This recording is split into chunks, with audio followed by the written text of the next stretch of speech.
নিয়ামতপুরে চিকিৎসা অবহেলায় নবজাতকের মৃত্যু, ডাক্তার ও ক্লিনিকের বিরুদ্ধে অভিযোগ। নিয়ামতপুর প্রতিনিধি মোহাম্মদ শাহজাহান সাজুর তথ্যচিত্রে বিস্তারিত। নওগাঁর নিয়ামতপুরে জীবিত নবজাতককে মৃত ঘোষণা করায় চিকিৎসায় অবহেলার অভিযোগ উঠেছে নিয়ামতপুর ক্লিনিক ও ডায়াগনস্টিক সেন্টারের কর্তৃপক্ষ এবং ডাক্তার রুহুল আমিনের বিরুদ্ধে। ঘটনাটি এখন উপজেলায় টপ অফ দ্য টাউনে পরিণত হয়েছে। জানা গেছে, গত ৯ মে শুক্রবার বিকেলে উপজেলার বাহাদুরপুর ইউনিয়নের গোপালচক এলাকার ৫ মাসের অন্তঃসত্ত্বা নাজমা বেগমের রক্তক্ষরণ হলে প্রসব যন্ত্রণা নিয়ে ওই ক্লিনিকে ভর্তি হন। ক্লিনিকের মালিক অন্তঃসত্ত্বা নারীর পেটের বাচ্চা মারা গিয়েছে বলে তাদের জানান এবং দ্রুত সিজার অপারেশন করার পরামর্শ দেন।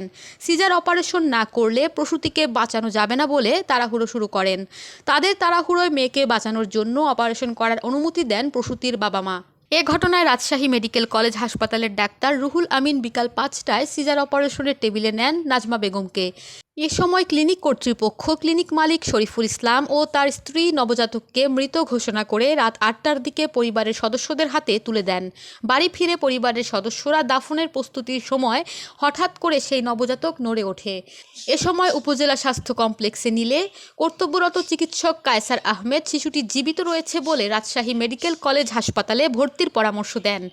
রাজশাহী মেডিকেলে নেওয়া হলে চিকিৎসক তাকে মৃত ঘোষণা করেন।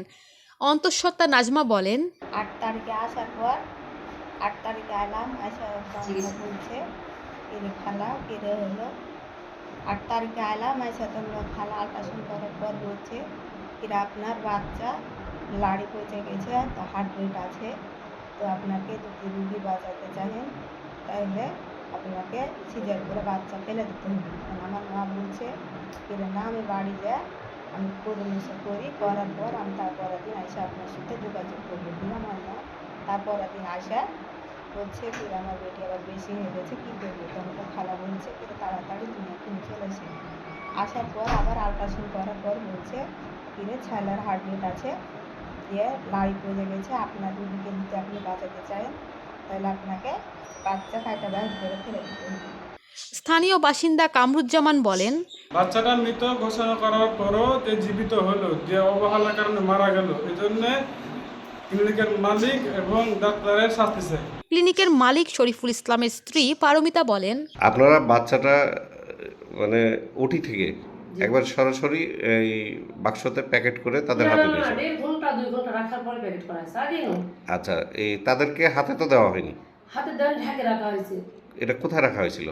প্রথমে ওটিতে, তারপরে স্যার বললো যে এসির বাতাস আপনি একটু বাইরে রাখেন, বেলকনিতে রাখা হয়েছে। আচ্ছা, তো আপনারা যে রুগী যে ঘরে আছে ওই ঘরেই। তাহলে যদি সেটাই হয়, তাহলে আপনারা যখন ওদের বাচ্চাটাকে প্যাকেট করে দেন, প্যাকেটের মধ্যে তার নাড়িও কাটেননি, আপনি ২.৫ ঘন্টা কীভাবে ওইভাবে রাখলেন?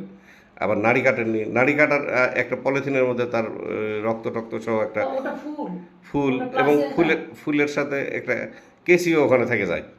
এরা হলে তো পারমিতা বাদিছে এখন পায়নি। এখন বিষয়টা হলো যে আপনারা চিকিৎসা না করেই বা বাচ্চাটার ট্রিটমেন্ট না করে আপনারা কীভাবে তাকে মৃত ঘোষণা করলেন কিন্তু আমরা না নড়াচড়া পেলে কিভাবে করবো? এবং সেটা প্যাকেট করে কীভাবে ওইভাবে দেন? নড়াচড়া না দেখে প্যাকেট করে দিই। তাও আমি ওটিতে ছিলাম, পারমিন আপা প্যাকেট করে দিছে। উপজেলা স্বাস্থ্য কর্মকর্তা ডাক্তার ফয়সাল নাহিদ মুঠোফোনের মাধ্যমে বলেন, বিষয়টা অভিযোগ করুক, আমরা একটা তদন্ত কমিটি গঠন করি, করে ওটা কি প্রতিবেদন হয় বা কি ঘটনা আমরা বিষয়টা দেখবো ইনশাল্লাহ। আমি তো জানি না, আমাকে বলেনি। না, ওনাদেরকে বলেন এটা লিখিত ভাবে আমাকে অভিযোগ করুক। হ্যাঁ, আমাকে তো অফিসিয়াল ভাবে একটা আছে, আর যদি লিখিত ভাবে অভিযোগ করে আমি বিষয়টা সিভিল সার্জন স্যারকে জানাই, আমি একটা তদন্ত কমিটি করে পরবর্তীতে যেভাবে অফিসিয়াল প্রসিডিউর করা যায় করবো ইনশাল্লাহ।